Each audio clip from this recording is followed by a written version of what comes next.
el pecado imperdonable o la llamada blasfemia contra el Espíritu Santo. Bien, hay dos posturas generales respecto a este tema. Lo más creído, lo que más se difunde, lo que cree la gran mayoría de los cristianos, es que Jesús, cuando le dice a estos fariseos, miren, la blasfemia contra el Espíritu Santo no va a ser perdonada ni en este siglo ni en el venidero, para la mayoría de los cristianos se está refiriendo a negarse a arrepentirse. Es decir, el Espíritu Santo sin duda es el que cuando alguien nos predica el Evangelio nos mueve a arrepentirnos de nuestros pecados. Y si uno no quiere arrepentirse, no va a ser perdonado. Esto es verdad.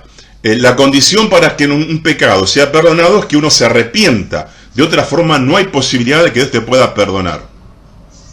Pero este pasaje no está hablando de eso. Es verdad que el que no se arrepiente nunca va a ser perdonado. Pero este no es el pasaje para apoyar esto. Porque este pasaje estaba hablando, y vamos a ver, de otra naturaleza de pecado. De otro tipo de pecado. Porque cuando Jesús habla, por ejemplo, claramente, en el mismo Juan dice que el que no cree ya ha sido condenado.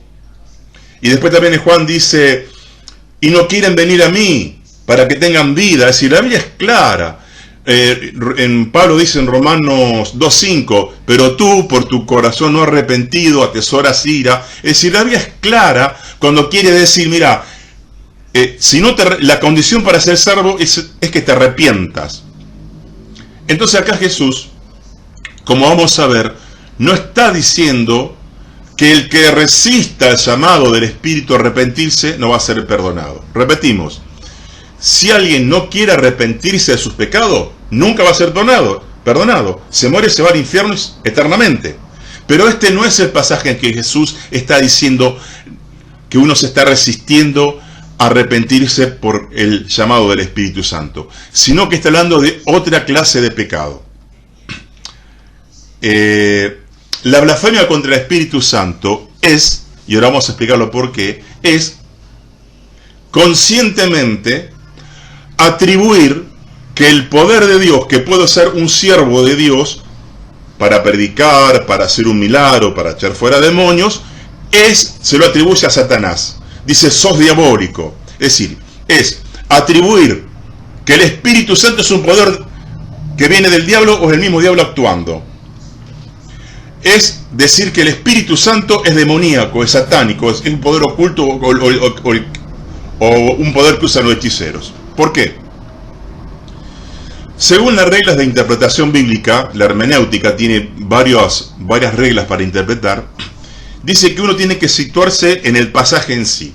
Y este pasaje no es una parábola ni una metáfora, sino que es un episodio histórico. Jesús estaba echando fuera demonios, los fariseos lo veían que era realidad, que echaba fuera demonios, que tenía autoridad, y en su odio que tenían con Jesús, porque Jesús era su enemigo para ellos, lo querían desacreditar. Entonces, como ellos no podían negar que Jesús echaba fuera demonios, decían, sí, es verdad, pero lo haces porque sos diabólico, sos satánico, usas poder como usa un satanista, un hechicero. Y ahí Jesús le dice, ojo con la blasfemia contra el Espíritu Santo. No le atribuyan a Dios que está usando poder del diablo.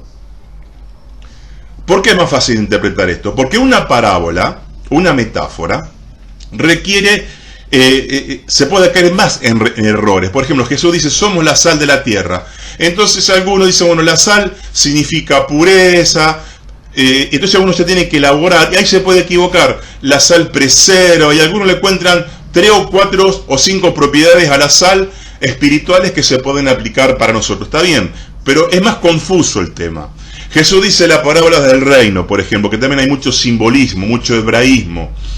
El reino de los cielos es como una levadura. Ven acá, Jesús habla bien de la levadura. ¿Y por qué? Porque la levadura o es una joya, o es como un mercader. Es más fácil equivocarse en las parábolas, pero aquí no, porque acá no hay nada simbólico. Jesús echaba fuera demonios. ¿Sabían que el echar fuera demonios es algo que inauguró Jesús? En el Antiguo Testamento había un montón de milagros muy terribles y diversos que Dios hizo, pero el que empezó a echar fuera demonios como algo novedoso, como un poder sobrenatural novedoso, era Jesús, echando fuera demonios. Eso en el Antiguo Testamento nunca se hizo. Entonces, los fariseos, enfurecidos porque no podían negar el poder que había en Jesús, dice, sí, lo hace, pero por el poder del diablo. Entonces, la blasfemia contra el Espíritu Santo es atribuirle al diablo lo que es de Dios. Es decir, usa poder, sí, es verdad, pero es poder diabólico. El que lo hace porque tiene un pacto con el diablo, o es un brujo, un hechicero, un satanista. Esa es la blasfemia contra el Espíritu Santo. Fíjense que este pecado, ¿por qué decimos que Jesús no se está refiriendo a alguien que quiere rechazar el Evangelio? Vamos a traer el pasaje, la hermenéutica. Jesús no estaba predicando el Evangelio. Si Jesús estaba predicando el Evangelio y estaban los fariseos, y los fariseos decían, es mentira lo que está diciendo, o está en contra de la ley, nosotros nos salvamos por obras, por la ley, Jesús decía, miren, ustedes están rechazando el llamado del Espíritu a reconocerse pecadores y se van al infierno. ¿Se entiende? Entonces, el episodio no en un contexto de predicación del Evangelio, sino de una liberación, de un exorcismo, de que estaba sacando fuera demonios. Por eso hay que excluir que Jesús está hablando acá de arrepentimiento. No podemos decir que la blasfemia contra el Espíritu Santo es resistirse a creer en Cristo, porque el episodio, el contexto no es así. Jesús está diciendo que este es un pecado de otra naturaleza, de naturaleza verbal. Es una expresión terrible, descalificadora, algo que alguien dice que es, repito, atribuirle a Dios que el poder que usa Dios es diabólico. Es atribuirle al diablo un poder que es legítimamente de Dios. Entonces, fíjense que Jesús habla de blasfemia. Cuando Jesús hablaba, ya vimos, ustedes no quieren creer a mí, no quieren venir a mí, el que no cree. Jesús no le dijo eso. Jesús sabía decir las palabras correctas. No dijo, bueno, ustedes no van a ser perdonados porque no están creyendo en el Espíritu Santo, porque ni siquiera estaba predicando el Evangelio, estaba echando fuera un demonio. Entonces hay que excluir que ellos no querían creer en el mensaje del Evangelio. El Señor estaba diciendo, vos, Jesús, estás usando el poder del diablo porque vos sos ocultista, un satanista. Por eso es un pecado de afrenta, de decir algo. Ahora bien, fíjense que en Marcos 3:30, y la Biblia se interpreta a sí misma, ahora vamos a usar otra regla de interpretación, lean el episodio Marcos 3:30, que Marcos, en el epístola inspirado, dice que Jesús le había dicho, ojo con la blasfemia contra el Espíritu, por lo que ellos habían dicho. ¿Por qué? Dice Marcos 3:30, porque ellos habían dicho, palabra verbal, tiene espíritu inmundo. Si Jesús echa demonios con poder demoníaco. ¿Se da cuenta? El mismo autor inspirado nos está diciendo el motivo en qué consistía la blasfemia contra el Espíritu Santo. Jesús, vos echás fuera demonios porque vos mismo tenés demonios y usás demonios para echar fuera demonios. Es decir, Jesús era un satanista, era terrible lo que estaban diciendo. Lo dice Jesús 3:30. Entonces tenemos que acostumbrar a quitarnos de las interpretaciones que se vienen diciendo por siglos. Nosotros tenemos tradiciones y muchas tradiciones como los católicos, y de repente la tradición, aunque le dijo un hombre de Dios de hace muchos años que fue un gran hombre, que fue un hombre de Dios santo y puro, pero se equivocó en esto, y todo el mundo delante del siglo viene repitiendo, y no, vamos a dejar que diga la Biblia lo que dice, no importa si lo dijo Martín Lutero, Calvino, Wesley o quien sea, o Spurgeon. Marcos 3:30 dice que Jesús reaccionó así habló de blasfemia porque ellos habían dicho, habían verbalizado de que Jesús tenía ese poder porque Jesús mismo era un ocultista y usaba poder del diablo. La Biblia se interpreta a sí misma. Entonces, dejemos que la Biblia diga lo que la Biblia dice y quitémonos las tradiciones, cosas que se vienen interpretando durante siglos y que tienen más poder. Entonces, cuando uno va a interpretar la Biblia con los lentes de la tradición, se equivoca. No digo que es una mala intención nuestra, pero tenemos muchas tradiciones. Habría que hacer un libro de las tradiciones evangélicas, que alguien muy importante dijo muchas verdades, un Spurgeon, un Wesley, y por ahí dijo algo que no era correcto y todo el mundo interpreta de esa forma.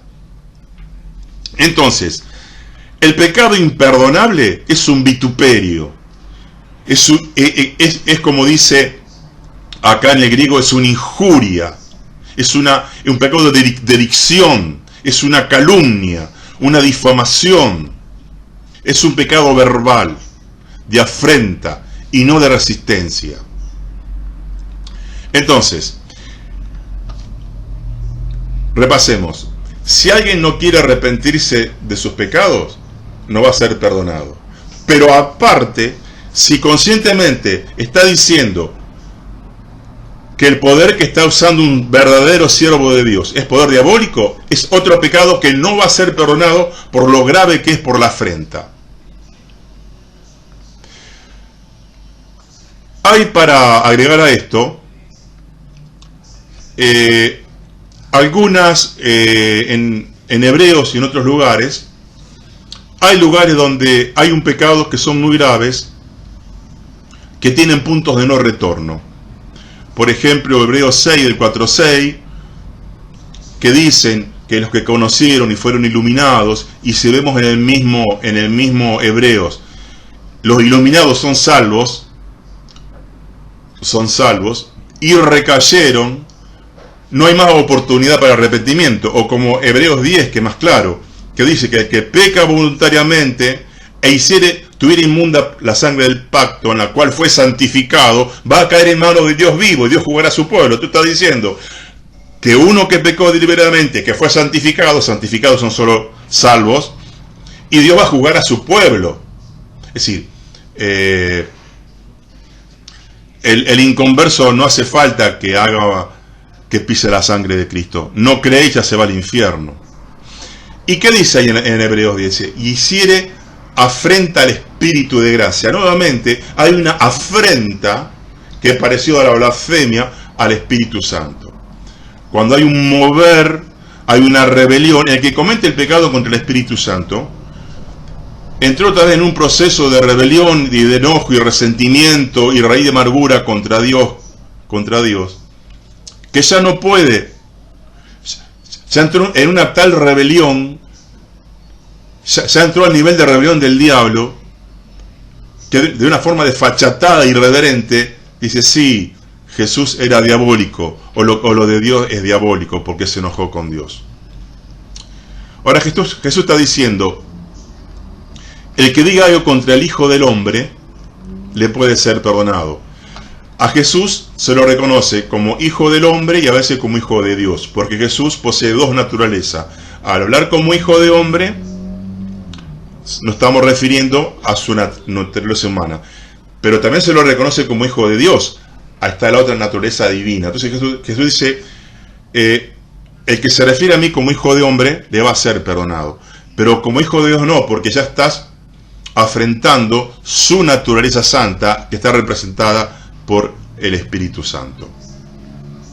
Entonces, hay algo importante. Hay hermanos que están muy culpados porque creen que han cometido este pecado que ya no tiene punto de retorno según la Biblia. El hecho de que uno se sienta mal es un buen indicio de que no lo ha cometido. Porque el que llegó a esta perversión, este enfrentamiento de decir eso, ya se fue, ya se perdió, entonces ya no le importa más a Dios, ya ni culpa siente. Entonces, el hecho de que nos sintamos mal, lo habré cometido o no, es un buen indicio de que no lo hemos cometido. Pero cuidemos, no. Ahí en Hebreos dice, cuidado, y está hablando de la perdición de un hijo de Dios. Hebreos 10, del 26 al 29. Está diciendo, el que hiciere afrenta al Espíritu de gracia. Y Pablo dice, cuando cuenta su testimonio, en Hechos 26, a muchos cristianos yo lo obligué a blasfemar. Y quiero hacer otra acotación antes de terminar. Bueno, hoy las redes, YouTube, como estamos ahora en Facebook, hay muchos medios electrónicos de comunicación que bien usados son una bendición. Pero yo he visto que muchos cristianos que se erigen en los guardianes de la sana doctrina, bueno, cada denominación evangélica quiere ser la más alta, la que tiene más luz. Este es un pecado de todos nosotros. No, mi denominación, los fulanos de tal, somos los que más luz tenemos. Y algunos, y es verdad que hay muchas herejías, hay muchos falsos maestros, falsos apóstoles, algunos predicando el evangelio de la prosperidad, del bienestar humano, los judaizantes. Hay muchas cosas, hay muchas herejías que se predican, y algunos empezaron bien y terminaron mal. Entonces, el problema de estos cristianos es que ponen, ya a criticar, y ponen la foto de muchos famosos falsos apóstoles y falsos pastores que realmente están diciendo cosas terribles, que pierden a la gente, pero también están poniendo gente que es de Dios. Como decimos en mi país, meten a todos dentro de la bolsa. Y yo diría que tengamos mucho cuidado. Tenemos que denunciar el pecado y dar también los nombres de los falsos apóstoles, o falsos maestros, o falsos cristos, o falsos pastores, porque están predicando un camino que a quien le cree se pierden. Están perdiendo gente. Pero mucho cuidado, porque un día pusieron y criticaron como diabólico a un predicador de mi país, que yo tuve la oportunidad de conocer, que yo tuve la oportunidad de estar en toda una campaña de evangelización que duró un mes, al cual yo lo escuché predicar en vivo y en directo, y vi el poder que tenía, la cantidad de conversiones y frutos que tuvo, y esta persona lo ponía entre los lobos que están desviando la oveja, que para mí es una forma de blasfemar contra el Espíritu Santo. ¿Por qué? Porque este hombre, yo lo comprobé, por la cantidad de frutos, es decir, mucha gente que se convirtió en mi ciudad con este hombre, hoy son pastores santos que están a su vez llevando adelante la obra de Dios. Por sus frutos los conoceré. Y digo, tenés cuidado, porque a este que vos también estás poniendo como que está usando poder diabólico, porque este predicador de mi país era mucha unción y había muchas sanidades, mucha liberación de demonios. Digo, tenés cuidado, porque vos estás como cometiendo el pecado imperdonable, porque los otros sí, yo creo que no tienen poder de Dios, pero este hombre que yo lo vi de cerca, que estuve en su campaña, y veo hoy en mi ciudad los frutos, la cantidad de conversiones que a lo mejor ni vos ni yo vamos a tener, porque la cantidad de gente que se convirtió con este hombre, la cantidad, yo no las tengo, y la que este otro que estaba criticando tampoco. Entonces yo le digo, tenés cuidado, porque podés estar cometiendo el pecado imperdonable. Con tu afán de ser el guardián de la sana doctrina, que vos tenés tanta luz y estás tan preocupado por la sana doctrina, y te convertiste en el fiscal del reino, tenés cuidado que no te condenas vos mismo, porque estás metiendo a siervos de Dios que usan el poder de Dios, y vos decís que tienen poder satánico. Y eso es lo que dice Jesús. Esa es la blasfemia contra el Espíritu Santo. Bien, espero que esto les haya servido.